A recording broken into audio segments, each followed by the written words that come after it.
नमस्कार, मैं नीपा हलदार। मैंने डीएलएड किया है और शिक्षण के क्षेत्र से जुड़े हुए मुझे 5 साल से भी अधिक हो गए। मैं केंद्र शासित प्रदेश अंडमान तथा निकोबार द्वीप समूह के उत्तर एवं मध्य अंडमान जिले के राजकीय प्राथमिक विद्यालय बुड्ढानाला में अध्यापिका के पद पर कार्यरत हूँ। यूँ तो अंडमान निकोबार द्वीप समूह पर्यटन की दृष्टि से पूरे दुनिया के आकर्षण का केंद्र है, मगर इसका ऐतिहासिक महत्व भी निर्विवाद है। भारत के स्वतंत्रता आंदोलन में सेलुलर जेल की महत्वपूर्ण भूमिका रही है। यहाँ आजादी के दीवानों की तीर्थ स्थली रही है।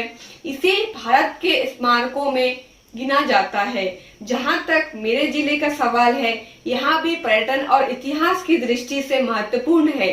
इस जनपद में लायवसुन केव है, जिसे देखने के लिए लोग दूर दूर से आते हैं। मोरिश डरा, धन्नी नाला, करमाटान, रॉस एवं स्मिथ जैसे समुद्री तट अपने प्राकृतिक सौंदर्य में बेजोड़ है।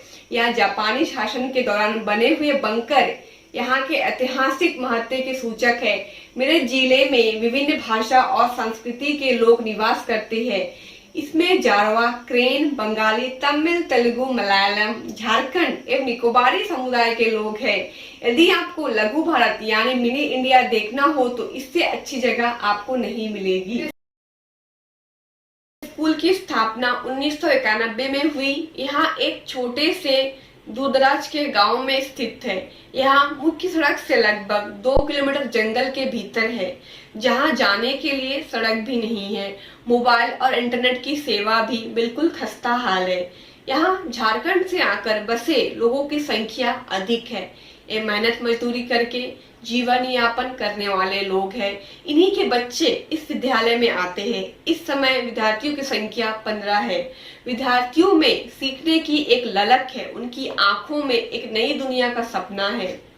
विद्यार्थी नियमित आते हैं। अधिकांश बच्चों के अभिभावक पढ़े लिखे नहीं है, इसलिए घर में इन बच्चों को सही मार्गदर्शन नहीं मिल पाता।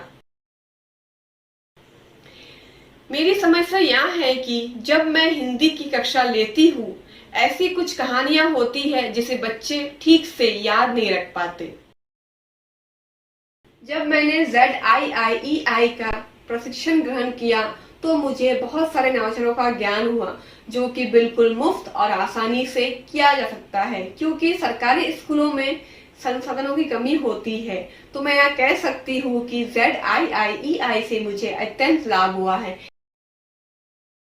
इनोवेटिव पाठशाला बहुत ही रोचक और ज्ञानवर्धक है।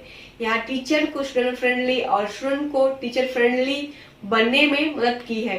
क्लासरूम का जो डर बच्चों के मन में होता है, वह इस तरह के इनोवेटिव पाठशाला से दूर हो जाता है। ZIIEI के ट्रेनिंग की जितनी तारीफ की जाए कम है। हमारे ट्रेनर विनीत भट्ट जी पूरी लगन और मेहनत के साथ अपने विषय के साथ पूरा न्याय करते हैं। प्रतिभागियों के सवालों का जवाब भी उतने ही धैर्य से मिलता है। कोरोना काल में आधुनिक तकनीक से शिक्षण को जोड़ने की जो कला ZIIEI ने सिखाई है, या शिक्षकों और विद्यार्थियों में एक नई उम्मीद जगाती है कि इस महामारी के बाद भी सब कुछ खत्म नहीं हुआ है। अभी भी इस शिक्षा के क्षेत्र में कुछ बेहतर कर सकते हैं। कोरोना महामारी के बाद भी जब सब कुछ सामान्य हो जाएगा, ZIIEI की शिक्षण को तकनीक से जोड़ने की जो कला है, जो योगदान है, उसका महत्व बना रहेगा। इससे विद्यार्थियों और अध्यापकों को निस्संदेह लाभ हुआ है। बच्चों को कहानी में रुचि आए, इसलिए मैं अपनी कक्षा में स्टोरी एल्बम का सहारा लेती हूँ। ये मेरा अपना नवाचार है, जो मुझे ZIIEI के समर्थन से प्राप्त हुआ है। इस नवाचार में पूरी कहानी को चित्र का रूप दे दिया जाता है और उसे एक क्रम में जोड़ दिया जाता है। यह कहानी 8 से 9 भाग में होती है। मैं बच्चों के घर घर जाकर इस स्टोरी एल्बम की सहायता से उन्हें पढ़ाती हूँ। बच्चे चित्रों की सहायता से कहानी को एक कड़ी से दूसरी कड़ी में आसानी से जोड़ लेते हैं और उन्हें याद रखने में सहयोग मिलता है। बच्चे पूरी कहानी को अपने शब्दों में आसानी से बोल पाते हैं। किताबों की दुनिया सम्मोहक तो है, पर नवाचार के माध्यम से कुछ नया सीखते हुए बच्चे जो रुचि दिखाते हैं, वो काफी उत्साहजनक है। मैं यह कह सकती हूँ कि काफी दूर दराज का स्कूल होने के बावजूद या रोल मॉडल होने की खूबी रखता है। श्री अरबिंदो सोसाइटी अत्यंत प्रसिद्ध संस्था है। देश विदेश में ज्ञान की जो अलग इसने जलाई है, इससे अज्ञान का अंधकार छट जाता है।